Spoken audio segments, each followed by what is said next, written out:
it tells na yung finding at recommendation ng Senate Committee on Women, Children, Family Relations, and Gender Equality laban sa human trafficking ng mga pogos at yung marami pang krimen na na-unearth, nakakabit ng pogo na yan, ay vindicated. Pati ng isa pang branch of government, ng judiciary mismo.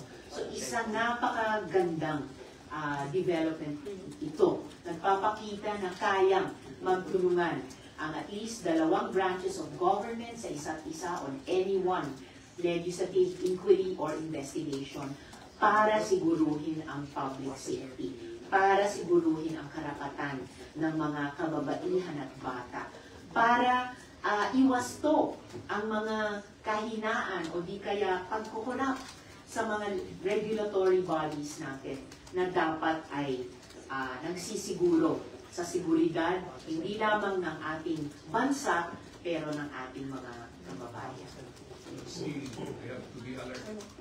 We still have to remain alert. Hindi pa tapos ang problema sa POGO.